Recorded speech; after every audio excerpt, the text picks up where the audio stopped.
Fim de semana passado, eu fui numa feirinha que tem aqui em Curitiba, muito conhecida, que é a feirinha do Largo da Ordem, onde tem barraquinhas que vendem os mais diversos tipos de produtos, geralmente produtos artesanais. E também tem barraquinhas de antiquário, que tem itens antigos ali à venda. E foi justamente nessas que eu tava com intenção de ir, para tentar encontrar alguma coisa ali que fosse do século XIX, século XX, que tivesse na sua composição alguma coisa radioativa. Eu encontrei alguns relógios, tais quais aqueles das garotas do rádio, com ponteiro que brilha no escuro. Inclusive comprei um, na expectativa de ser radioativo, mas dei azar, não era. Ou se era, a concentração era muito baixa, né, deu indetectável ali praticamente. E além disso, eu encontrei também uma taça linda, com um vidro bem diferenciado, com entalhes, inclusive, né, bem trabalhada, que é lá desse finalzinho do século XIX, mas que tinha uma característica um pouco diferenciada ali no seu vidro. Ele tinha um aspecto mais esverdeado, bem interessante. Esse material se chama uralina. Vejam que esse nome, né, uralina, remete a urânio. Então, na verdade, é um vidro especial que na composição dele tem óxido de urânio, que dá essa característica desse brilho esverdeado, mas não apenas é bonito a olho nu, como fica intensamente incandescente e lindo na luz negra. E o pessoal usava o urânio na mistura da composição desse vidro antes mesmo da gente descobrir que o urânio era radioativo e entender o que é radioatividade, unicamente por essa característica de beleza que deixava nesses vidros. E é justamente sobre isso que eu vou comentar aqui no episódio de hoje. Radiation detected. Red dot. Olá, meus irradiados! Como vocês estão? Aqui quem fala é a Paola, e no episódio de hoje eu vou compartilhar com vocês essas curiosidades sobre a uralina, que é um material muito bonito, eu fiquei fascinada. Fiz um vídeo bem interessante que tá lá no TikTok, tá no Instagram também, para que vocês possam ver o que eu tô querendo dizer. E algumas pessoas acham um pouco assustador, mas eu particularmente achei lindo. Inclusive até faz sentido para mim agora a capa do livro Radioativos, porque o padrão de cor é exatamente esse da incandescência dos materiais radioativos com a luz negra, que fica com esse aspecto azulado. Enfim, viagens aqui da minha cabeça. Lindo! Recomendo tanto o livro quanto a taça. Bom, pessoal, como sempre, antes de eu começar a falar sobre o assunto, eu gostaria de fazer as minhas considerações iniciais. Começando aqui, claro, como sempre, agradecendo a todos vocês aí pela audiência, por vocês assistirem os vídeos que eu tenho publicado, pelos comentários. Também, claro, aqui no podcast, principalmente, já que originalmente o Radiação para Leigos é um podcast. De uma pessoa só, mas é um podcast, né? Um informativo, né? Por assim dizer.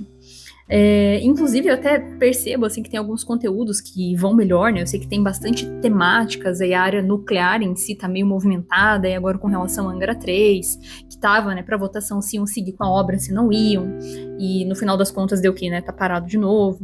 E até, inclusive, comentei sobre essa questão de Angra lá no episódio de 2 meses atrás, né, de dezembro, quando eu fui lá na usina. Comentei um pouco sobre isso. Saiu na mídia uma notícia sobre vazamento do reator. Esse negócio é complicado, né? Porque geralmente as pessoas que fazem essas matérias, como eles não têm conhecimento técnico, o modo como é propagado, às vezes a impressão que eu tenho é que é pra causar mesmo, né? Porque a manchete é o que vende, né? E, na verdade, os órgãos regulamentadores já se pronunciaram. A CNEM fez uma publicação, a Eletronuclear fez uma publicação. E eu até fico com medo, às vezes, de fazer um vídeo para explicar sobre isso, o pessoal achar que eu tô defendendo. Mas não é. É que realmente existem muitas intercorrências que podem acontecer dentro de um ambiente nuclear, mas que são remediáveis e que são supervisionadas. Então nada vai rodar, às vezes, 100% na integridade dos padrões, né? Mas, assim, existe, claro, tolerâncias, né? E a gente tem que lembrar que o Brasil, ele não é... o funcionamento dessas questões nucleares, ela não é feita desassistido, né? E a gente faz parte lá do Tratado de Não Proliferação Nuclear, então a gente é remetente, a gente é signatário da ONU, signatário da Agência Internacional de Energia Nuclear, a gente tem que seguir, né, todas essas coisas, né? Nuclear não, né? Atômica. A gente tem que seguir todos os padrões internacionais e a gente é assistido por essa agência, né? Então as coisas não acontecem aqui unicamente por supervisão do nosso próprio país, tem supervisão externa. E são medidas de controle. Então, por exemplo, essa questão do vazamento, eu participo agora de um grupo que chama Fórum sobre Discussão Nuclear do Brasil, e lá tem bastante gente que é especialista, né? Eles estavam comentando justamente sobre essa temática. Mas eu preciso me embasar melhor para poder fazer um vídeo bem explicadinho, né, para mostrar do que se trata, né? Mas aparentemente é só um vazamento. Existem barreiras de contenção, né, para impedir que esse vazamento se propague externamente. Enfim, né, só coisas que eu vejo, né, que estão acontecendo, inclusive até uma matéria que eu vi aí agora nesse intermeio, né, eu até fiz um vídeo sobre isso lá no TikTok, a respeito da evolução que a China está tendo com relação à exploração da energia nuclear vindo da fusão. Tem um episódio aqui, inclusive, que eu acho que eu expliquei já qual que é a diferença entre um e outro, né, se não foi a diferença entre fissão e fusão é a diferença de bomba, né, eu explico o mecanismo de cada uma delas, que é mais ou menos o mesmo, né, quando a gente pensa ali na produção de energia, só que um é controlado e o outro não. Enfim, e eu achei bem interessante, né, de ler a matéria, ele ver como que eles estão conseguindo controlar, só que realmente fusão é um troço ainda muito complicado, né, gasta muita energia, gasta mais energia do que produz para tentar manter uma reação de fusão. Seria excelente, claro, né, a gente não ter resíduo, utopia, né, mas assim, enfim, são temáticas que estão, né, permeando aí a atualidade. Outra coisa que eu gostaria de comentar também, como eu mencionei no episódio anterior, atualmente eu faço parte do grupo de professores da Uninter, e isso é muito legal, tem sido uma experiência bem interessante, sabe, gente? Inclusive, até se tem alunos aqui, né, que são da Uninter, teve um que eu acho que escutou e até fez um comentário no episódio anterior, né, mas eu fiquei até pensando sobre isso, né, tô vendo como funciona esse sistema, né, de aulas online. É muito interessante, né, a questão do EAD em muitos aspectos com relação à acessibilidade, os cursos conseguirem chegar em locais, né, que às vezes são um pouco mais inacessíveis, mais afastados de grandes centros. Essa inclusão que esse curso pode fazer é muito interessante, mas também tem muitos desafios, assim, eu fico pensando nessa questão de compreensão de conteúdo, né, a gente não ter esse contato rotineiro que ajuda a esclarecer algumas coisas com mais facilidade, né? Mas em contrapartida a gente tem feito bastante aula ao vivo para tentar dar uma compensada, mas não sei se é porque eu também sou da geração mais antiga, né, acostumado com coisas presenciais. Acho que tudo tem ponto bom, ponto ruim, né? Desafios e facilidades, penso eu. Mas tem sido uma experiência interessante, estou com muitas ideias. E por que eu estou falando disso? Muitas coisas que a gente tem transmitido lá do curso, né, que a gente faz ali para os alunos, que são ao vivo, algumas, eu falei muitas, né? Mas na verdade são algumas, por enquanto, né? A gente tem transmitido pelo YouTube. Se eu não me engano, o YouTube chama, eu não lembro se é TV Uninter ou se é a escola de saúde, porque o curso de radiologia a qual eu sou tutora faz parte da escola de saúde única da Uninter, né? Então, lá os cursos são divididos dessa forma. Mas é bem interessante, assim, sabe? Tem sido um trabalho. Eu fico pensando nessas possibilidades, né? Acho que até comentei no episódio anterior de investigação, né? De conversar com as pessoas de lugares diferentes do nosso país, acessibilidade, né? Uma coisa que eu percebo num trabalho que eles estão fazendo, por exemplo, é como a disposição das ferramentas da saúde que nós temos é muito variado mesmo, né? A gente sabe, né, pela estatística, mas vê na prática, assim, os alunos comentando, né? Teve uma aula que a gente fez semana passada, que eles falaram da acessibilidade a tratamento de câncer, equipamento para rastreio, para tratamento mesmo, radioterapia, por exemplo. Cara, muito complicado, né? Muito desigual a distribuição, né? Realmente são situações desafiadoras, mas são possibilidades também, então isso é tudo bem interessante. Então, enfim, né, eu tenho publicado coisas lá, então, vocês vão me ver, né, atividade lá no YouTube da Uninter, no próprio Instagram, no TikTok ali, né, do Radiação para Leigos mesmo, né. Não lembro se comentei, mas cabe por aqui também. Eu trabalho com proteção radiológica até hoje, né. Não trabalho mais na empresa Núcleo, mas eu trabalho na empresa Navix, que é a do físico Ivan, que já participou aqui de um episódio comigo. Faz 2 anos e meio já que eu tô trabalhando com ele. Então, logo eu saí da Núcleo, eu já migrei, né, da empresa. E o Ivan, ele criou um podcast ao qual eu tô participando juntamente a ele, né, estamos planejando, que se chama A Física Médica. É um episódio mais técnico, é um programa mais técnico, mas muito interessante, gente. Tá? A gente tem 2 episódios, né? O segundo vai sair agora. A gente fez entrevista com um físico que chama Walter Paes, escritor de um livro muito útil para essa área da física médica, da radiologia, parte jurídica, para quem é advogado. Cara, bem interessante. Tem acontecido experiências muito legais, gente, com esse rolê de radiação aí. É fascinante, gente. É uma área muito expansiva. Tem, acho que um vídeo meu salvo também no YouTube do canal Café e Radiações, que eu participei. Eu acho que é um canal de um professor colombiano, se eu não me engano. Falei em português, porque meu espanhol não eres bueno. Não falo espanhol, falo um pouquito apenas. Não o suficiente para dar uma palestra, mas também está disponível no YouTube, vocês podem assistir. Eu tenho que postar o link, né? Eu fico falando, olhem lá, né? Não, eu vou postar uns trechos depois nas redes sociais. Enfim. E tinha mais um negócio para falar para vocês, não lembro o que era agora. Enfim, acho que essencialmente... sim, um outro comentário também que eu ia fazer com vocês Tem um canal que eu criei, mas eu parei de publicar porque eu não venço fazer tudo, que chama Central de Radioproteção, que também é um canal um pouco mais direcionado ali para a área da radiologia. E eu tava, né, pensando em retomar esse canal, só que o problema é que é um volume tão grande de coisa pra fazer que eu não consigo dar conta. Mas eu acho que eu vou fazer meio que informal mesmo, assim, gravado meio sem edição, pra poder só ter o conteúdo para as pessoas acessarem, porque o que eu recebo ainda de perguntas de radioproteção dos clientes que eu e o Ivan atendemos e perguntas gerais, falta gente pra falar disso tecnicamente, né, já que eu sei. Eu tenho vontade de esvaziar meu cérebro e postar todas as coisas que tem na minha cabeça.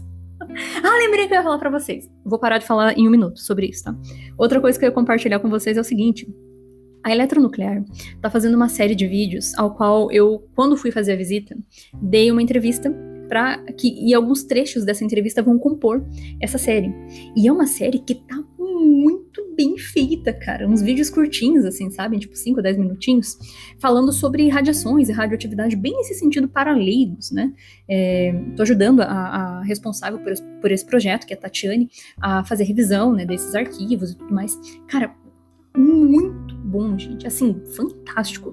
O caminho que eles estão seguindo, o enredo que eles descreveram, lindo. Fora, claro, né, toda a questão ali de imagem e tudo, né, muito legal. Também, quando ficar pronto, vou compartilhar com vocês, muito interessante. Sabe o que é o problema, gente? É que a conversa inicial aqui fica extensa, porque agora, como eu faço uma vez por mês, acontece muita coisa. E isso é bom, né? Quer dizer que tem mais coisa aí pra vocês assistirem, pra vocês acessarem. Então isso é bem interessante. Tem um vídeo que eu vou publicar sobre o Dia das Mulheres, que eu já fiz o roteiro, que também vai ser muito legal, talvez até seja o próximo tema, inclusive, do meu podcast, porque quando a gente pensa em mulheres e radiações, a gente lembra de Marie Curie, mas ela não é a única, ela foi a pioneira, mas ela abriu portas para muitas outras mulheres ingressarem nessa área, com histórias incríveis, e eu quero compartilhar com vocês. Então eu vou fazer um videozinho bem legal para vocês verem quem são essas pessoas, essas mulheres aí que marcaram a ciência, mas minha intenção também é fazer o próximo tema, né, do episódio sobre isso. Tem muita coisa que eu quero falar, né, só realmente o tempo que é apertado. E a última coisa que eu tava pensando aqui, vou perguntar pra vocês, tava pensando em criar um grupo, não sei se eu vou me arrepender disso, mas tava pensando em criar um grupo no Telegram, onde o meu número pessoal ficaria oculto, né, mas para que a gente pudesse interagir, conversar sobre assuntos relacionados a essa parte nuclear, radiações, saúde, né, é muito expansivo, só que eu tenho medo de não dar conta.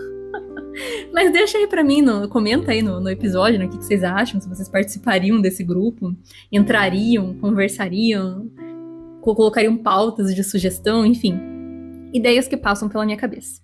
Agora chega de falar sobre a conversa inicial, que já durou um tempão aqui, e vamos falar então sobre o tema, né, que é a uralina, coisa mais linda, gente, incrível. Bom, pessoal, agora vamos ao que interessa, né, uralina. Gente, a primeira vez que eu vi esse material foi um colega meu da pós-graduação, professor Luiz, e eu já até falei dele, inclusive, aqui, Luiz Americio, se não me engano, Américo. Americio é o elemento radioativo. Américo. Professor Dr. Luiz Américo, ele fez um curso a pós-graduação de proteção radiológica, e ele me mandou uma vez um vídeo de umas vasilhinhas que ele tinha, e que quando você acende a luz negra, nossa, coisa mais linda. Ele inclusive usou esses materiais para testar o Geiger artesanal, né, que ele fez na casa dele. Ele manja, né, de engenharia elétrica, essas coisas. Foi lá e fez. Bem interessante, inclusive o vídeo dele é bem bonito. E eu recebi umas pedrinhas de uralina também do Daniel, que ele tem um canal também ali sobre ciência ali do TikTok, então ele me mandou alguns materiais. E teve até um rapaz, se eu não me engano, o nome dele é Júlio César, que ele me mandou uma mensagem ali no Radiação para Leigos, no Instagram, que ele também tem algumas coisas ali de uralina, achei bem interessante. Então, tô começando a virar uma colecionadora de itens, se vocês tiverem. Eu aceito presentes, aceito que vocês me enviem, faço permuta. Se eu tiver alguma coisa de interesse de vocês, mando livro. Se eu tiver algum material aqui sobrando, mando também. Então, quem tiver, compartilha comigo. Mas então, a uralina, né, ela é como eu comentei com vocês, né, ele é um vidro especial, né, ou na verdade é um vidro comum, só que tem um adicional ali de um material que é o óxido de urânio. E é justamente esse óxido que dá a esse vidro uma coloração normalmente mais amarelo esverdeado, assim, bem característico mesmo, que já é bonito por si só. E fica ainda mais bonito, destaca-se quando a gente acende a luz negra, eu já vou explicar por quê. Mas assim, eu vi também esses tempos um vídeo na internet do pessoal fazendo uma medição de uma louça, que também é radioativa, que é de uralina, e que não é verde, né? Tem uma característica bem de louça mesmo, E tem uma coloração diferente, assim, mais âmbar, mais amarelada. Se eu não me engano, era até laranja o que tinha no vídeo ali. Mas essa cor pode ter variações. Acho que depende até muito da concentração, né, da quantidade de óxido de urânio que eles colocam, né? E realmente, gente, né, justamente por ter urânio, que sim é um elemento radioativo, natural e realmente muito fraquinho, mas é radioativo, realmente o objeto ali é levemente radioativo. Então, inclusive, até essa foi uma das maiores pergunta mais comum que eu li ali, né? Mas pode tomar alguma coisa nessa taça? Não faz mal? Gente, a primeira coisa que eu fiz foi lavar a taça e tomar um gole de água. Eu queria experimentar a água da taça de uralina. E assim, realmente, gente, uma porque o óxido, ele tá bem contido ali junto com o vidro, né? Ele tá vidrificado junto com o restante do material, então ele não dissipa, né? Começa por aí. Mas mesmo que dissipasse, a concentração de óxido que tem ali é extremamente baixa. E o nível de radioatividade também, né? Muito fraco. Tanto que aqui na medição que eu fiz, como eu comentei, eu fiz um vídeo, postei, né? Pra mostrar como é bonito. E eu fiz a medição, a radiação de fundo, pessoal, aqui na minha casa 0,2. A taça tá 0,4. Então, assim, é extremamente baixa, né, o nível de radiação ali. E também o que me perguntaram bastante é onde que eu comprei, né? Como que eu comprei, que é difícil de achar. E realmente, por que é difícil de achar? Porque não se fabrica mais esse tipo de material. Não porque é radioativo, porque como eu comentei, a taxa ali, né, de radioatividade é extremamente baixa, né? A taxa de emissão de radiação. Mas por causa da questão do urânio, né? O uso do urânio, existe uma regulamentação com relação ao destino que o urânio tem, porque o urânio tem, existem interesses comerciais no urânio para outras finalidades, que seria a produção de energia e armamento atômico. Então aí acabou que, né, teve esse desvio aí.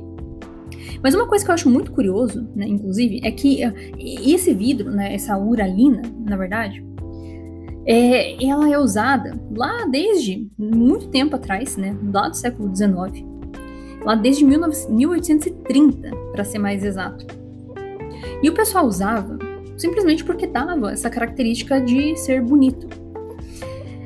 E nessa época que usavam, vejam que eu falei, 1830, o pessoal não fazia ideia do que era radioatividade nessa época ainda, tampouco que aquele troço poderia emitir um pouquinho de radiação. Não se tinha a mais remota ideia do que era isso. Então, o urânio não era usado porque era radioativo ou coisas do tipo, era só porque era bonito. Inclusive, vale destacar aqui que ele era bonito pela natureza do vidro, mas uma coloração diferente, não porque na luz negra brilha. A gente sabe disso porque a luz negra, se eu não me engano, é uma descoberta, né, uma coisa mais recente, né? Mas de qualquer modo, realmente é muito por natureza. Depois você veja um vídeo que eu fiz, né, lá no TikTok, no Instagram, é muito bonito.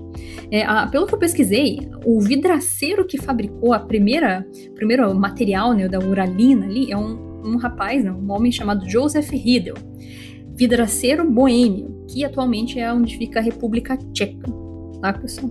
E que, de fato, né, ficou algo muito popular, né? Onde que eles usavam, né, a uralina? Era unicamente por essa questão estética, tá, pessoal? Então, como eu comentei, né, a taça é um ótimo exemplo de material feito de uralina, mas eles usavam também para fazer copos, jarras, pratos, botões, joias, esculturas que, nossa, se eu encontrasse uma escultura de uralina, eu seria uma pessoa feliz.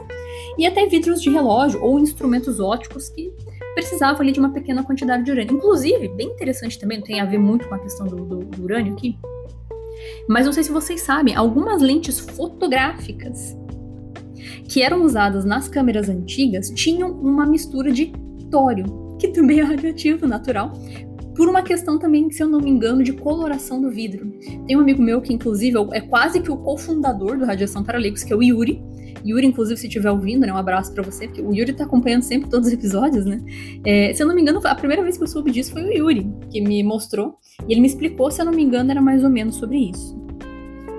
E aqui vale destacar também o seguinte, né, que essa questão da uralina não é um troço barato, inclusive, nem hoje, porque é a raridade, nem antes era. Então, isso era meio que um símbolo de status também, né? Você ter uralina na sua casa, algum material feito, né, com óxido de urânio ali, era uma representação de status, né? Porque era realmente ali uma coisa luxuosa.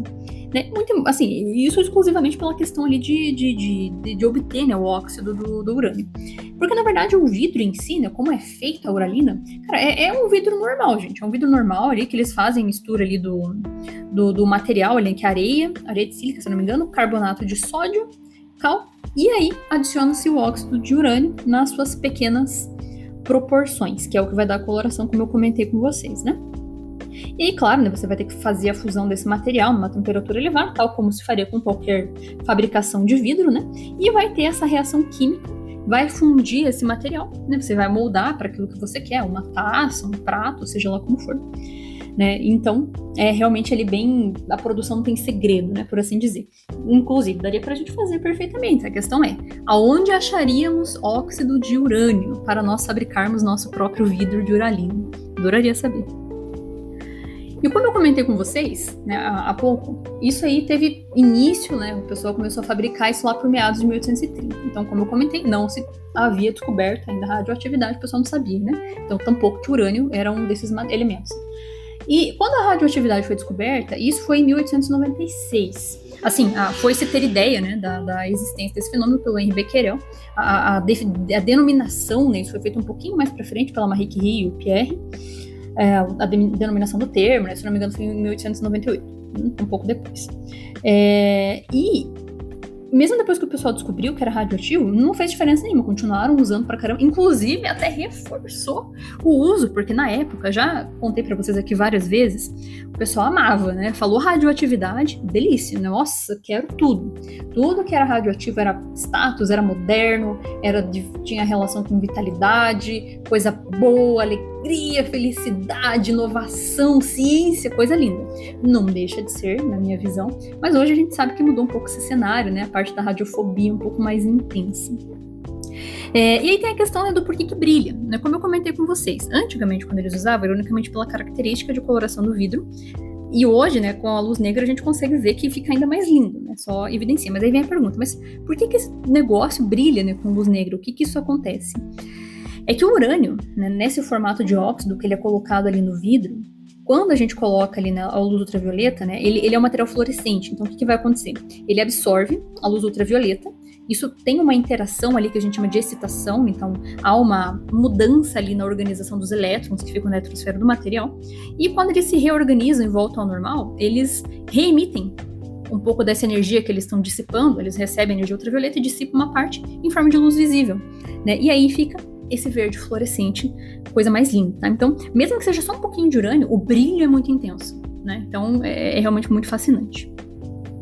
E, inclusive, isso aqui cabe destacar uma coisa. Como eu falei, a taxa de radiação da taça era muito baixa, muito provavelmente dos outros materiais também.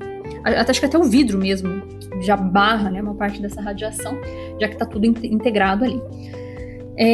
Cabe destacar que essa luminescência, essa fluorescência, né, por assim dizer, não é exatamente porque o urânio é radioativo, é uma característica do óxido de urânio, né? Então, isso é indiferente de existir radioatividade ou não. Tem um episódio aqui que eu explico sobre se os elementos radioativos brilham no escuro. Tá? Então, vale destacar isso. Tá? Não é porque o urânio é radioativo que ele brilha, mas é uma característica do óxido de urânio, por características químicas desse tipo de composição. Então, mesmo que ele não seja mais radioativo, né, ele continua emanando essa luminescência, né, e realmente é muito bonito. E aí, claro, vem aquela questão, né, já que não faz mal para ninguém e tem uma taxa tão baixinha, né, por que o pessoal parou de fabricar, né, já que é bonito? Entra a questão que eu comentei com vocês com relação às finalidades que o urânio possui. Então, depois que a gente teve ali, conforme foi tendo o avanço da energia nuclear, a questão de produção ali de urânio para poder usar como combustível de reator, e incluindo também a questão das bombas atômicas, lá por volta da década de 40, o urânio passou a ser controlado pelos governos para usos exclusivamente militares e energéticos. Então, lá nos Estados Unidos, fabricar o vidro de uralina foi proibido em 1943, né, durante a Segunda Guerra Mundial, justamente por causa do Projeto Manhattan. Então, para vocês verem, né, que não é porque fazia mal nem nada do tipo, né? Mas claro, né, que assim, a gente teve muitas mudanças com relação aos paradigmas da proteção radiológica ao longo do tempo. Então, se antes dessa época a radiação era uma coisa benéfica, não que não seja, mas que era visto com bons olhos, sem perigo nenhum, sem implicações nenhuma, isso foi mudando, conforme o tempo foi passando. E a proteção radiológica hoje é extremamente restritiva, né? Então a gente tem lá dentro das normativas, tanto nacionais quanto internacionais, que as nossas inclusive se baseiam nessas, que qualquer dose tem potencial de causar dano. Estatisticamente falando, tá correto, né? Mas a gente sabe que do ponto de vista de radiobiologia, nosso organismo tem muitos mecanismos para reparo, né? E é muito relativo como o organismo responde frente a uma exposição. Mas realmente, incontestável, né? Como eu falei, estatisticamente realmente tem esse potencial. E aí tem essa questão, né, de prolongada, né, exposição prolongada, mas a taxa é pequena, mas não sei o quê, né? Enfim, tem gente que considera ali, né, os efeitos benéficos da hormesis, tem episódio sobre isso aqui, inclusive. Não é comprovado, né? Então talvez para algumas pessoas talvez seja saudável tomar um gole de água da taça de uralina por dia. Vou começar a aderir, quem sabe eu fico mais saudável, né? Enfim, mas são características ali, né? De percepção com relação a essa questão de proteção, né? Se é muito restritivo ou não. Já comentei aqui, volto a falar, né? Eu li um artigo uma vez de um pessoal lá do Ocidente, não era do Japão, do Ocidente não, do Oriente, lá do Japão, falando sobre isso, né, que a proteção radiológica aqui do Ocidente é feita para encher de dinheiro o bolso de físico médico, porque é extremamente restritivo e não precisaria ser assim. Não sei, gente, eu não tenho uma opinião formada sobre isso muito bem. Eu vejo, assim, no meu dia a dia, né, eu sei que existem situações que às vezes são exacerbadas com relação a medidas de segurança, mas eu fico pensando que em contrapartida, se não houvesse, as pessoas iam relaxar demais. Então, se com restrições as pessoas já levam pelas coxas, imagine se não tivesse. Penso eu, né? Inclusive, uma curiosidade, né, que eu encontrei aqui pesquisando, é que esse vidro, ele voltou por um pequeno período de tempo a ser produzido lá nos anos 50 e 60, só que depois cessou novamente, né, justamente por essa questão de controle com relação ao destino do urânio, né? Então, mas a gente consegue encontrar ainda, né? O pessoal me perguntou onde eu encontrei. Tem esses antiquários, é difícil de achar, tem que ficar pesquisando. Não é um material barato. Essa taça que eu comprei, gente, eu paguei R$400. Mas vejam bem, eu não sou rica de dinheiro não, viu, gente? Mas por que eu paguei? Porque eu recebo monetização de alguns vídeos.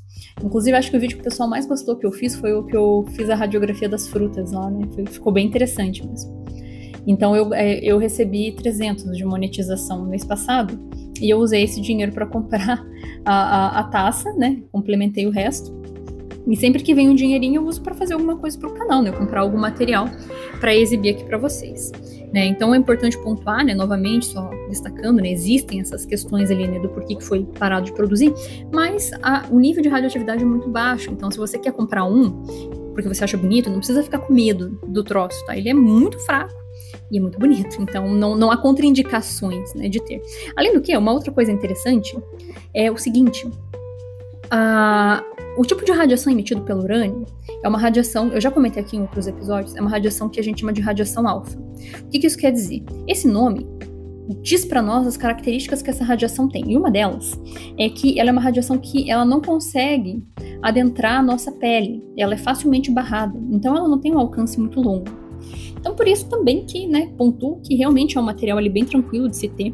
Só que uma coisa que às vezes é interessante pontuar, não que seja um problema, mas o que acontece? O urânio, ele sofre transmutação. Por quê? Já comentei aqui, falo novamente, os materiais radioativos, quando vão deixando de ser radioativos, eles vão emitindo sua radiação, e isso pode causar mudanças dentro do núcleo desses elementos. E isso faz com que eles transmutem, eles mudem. Então, o urânio, quando ele decai, ele vira outros elementos, como tório, ádio, e um dos elementos que ele vira é radônio, que é um gás. Então, se você deixa esse material, né, dentro de um ambiente fechado por muito tempo, vai ter um pequeno acúmulo de gás radônio. Muito pequeno, talvez até menor do que o que já existe naturalmente dentro da casa da gente, porque também tem gás radônio em todo lugar. Inclusive, isso é uma das coisas que contribui para a radiação natural de fundo, né? Mas é só por curiosidades, né? Para vocês saberem, né? Por precaução, né? Enfim. Pois muito bem, meus irradiados. Eu espero que vocês tenham gostado desse episódio. Eu recomendo fortemente que vocês vejam o vídeo. Eu vou deixar a foto de como fica na luz negra aqui de capa do episódio, mas vejam o vídeo que eu postei, porque, cara, é muito lindo. Eu quando vi pessoalmente, eu fiquei maravilhada, porque realmente é muito bonito. Fica a sugestão. Se vocês tiverem materiais radioativos que vocês gostariam de compartilhar comigo, vocês me fariam uma pessoa muito feliz. Eu aceito. Faço permutas, inclusive. E também tô com um punhado de livro aqui, gente, que eu comprei pra levar pra usina, que eu falei, e tá aqui ainda pra vender. Se alguém quiser comprar, me manda uma mensagem que eu envio pra vocês por correio, por favor. E eu acho que é isso, pessoal. Se vocês tiverem sugestões, comentários que vocês queiram fazer, sei que ando difícil de resposta ali nas redes sociais, mas eu vejo, tá? Às vezes eu não consigo responder. Mas fiquem à vontade para entrar em contato, mandem um e-mail, alguma coisa nesse sentido. Espero que vocês fiquem bem e nós nos ouvimos no próximo episódio. Muito obrigada, um abraço muito irradiado para vocês e até lá!